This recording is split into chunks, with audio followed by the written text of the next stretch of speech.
Assalamualaikum warahmatullahi wabarakatuh.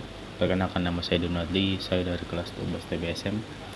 Saya ingin mempresentasikan bagian saya, yaitu fragmen kedua dari novel Di Balik Teduh Segara Jawa, yaitu pada puncaknya Februari tahun 1923, yaitu di Semarang adanya bentrok kaum buruh yang mogok kerja. Nah, pemogokan masalah ini tuh akan menuntut kenaikan upah oleh pemerintah Belanda. Terus buruh-buruh itu yang menentang oleh pemerintah Belanda akan diburu hingga gang kecil. Sebagian besar ada yang ditangkap, sebagian besar ada dipenjarakan. Itu dari prolog latar dari novel ini.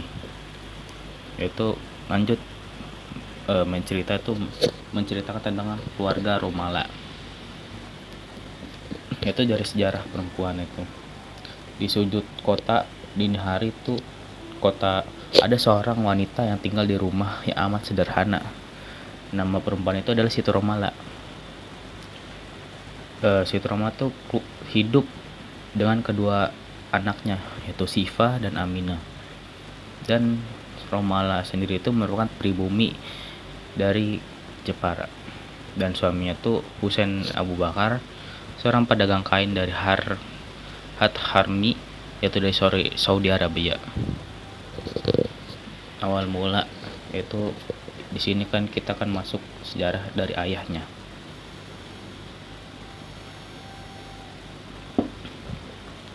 Yaitu Romala lahir di Jepara. Ayahnya berasal dari Kudus, dan si ayahnya itu meminang gadis Jepara, kemudian melahirkan seorang anak perempuan, yaitu Romala. Ayahnya itu dikenal dengan panggilan Sunan Kudus, merupakan pedagang kain dan penyebar agama Islam dari Batavia sampai Semarang.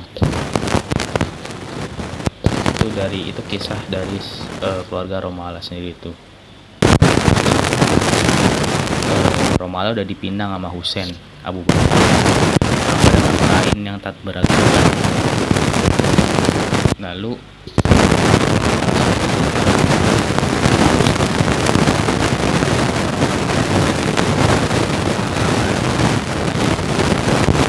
prasangka Romala itu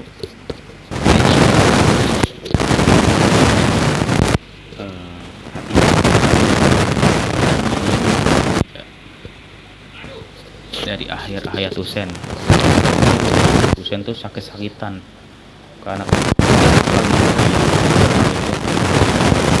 mendadak dan meninggal tak lama kemudian. Menjalani amat berat di era bentrok terhadap pemerintah Belanda. Lanjut, kita akan masuk ke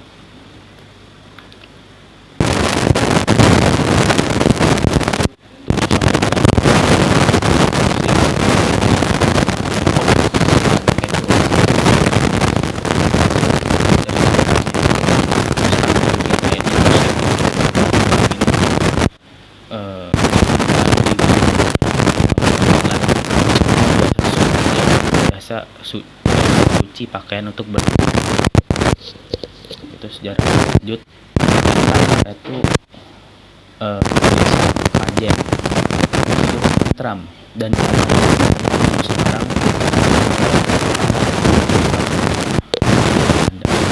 dan Tionghoa. Mereka di desa rata-rata hidup sebagai petani atau pedagang kecil saja. Di desa ini banyak imigran yang datang dari Hindia Belanda. Rata-rata orang Hamdani seperti Husain yang menikah lagi dengan wanita pribumi, yaitu Romala. Pada awalnya tuh Romala itu ingin menyokalahkan kedua anaknya setelah Husain pergi.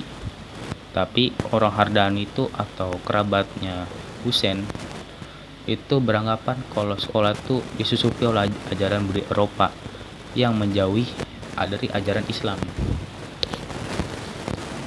Tapi Siva dan Amina itu adalah anak yang cerdas. Di usia 9 tahun itu Amina udah lancar mengaji, dan Siva tuh sudah seringkali itu bersikap kritis dan berani bertanya, yang di usia cukup muda, yaitu umur 6 tahun. Nah, itu berharap kedua anaknya tuh bisa mendirikan sekolah bagi anak-anak yang terlantar.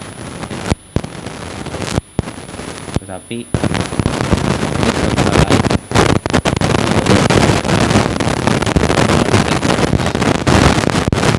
dan niat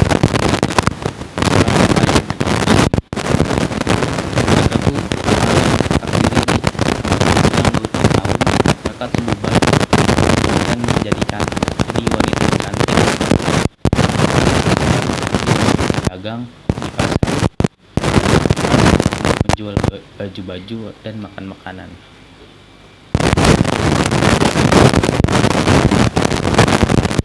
Itu kita akan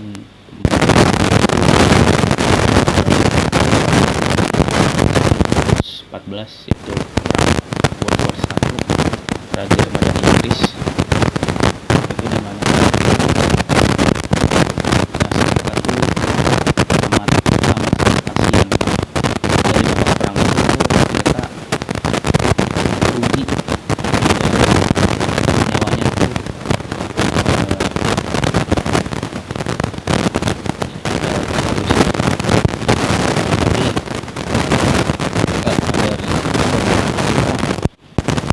antara Jerman dan Inggris itu berjalan organisasi Bumi Putra yang bergerak di bidang ekonomi, pendidikan, dan perkembangan Hindia Belanda.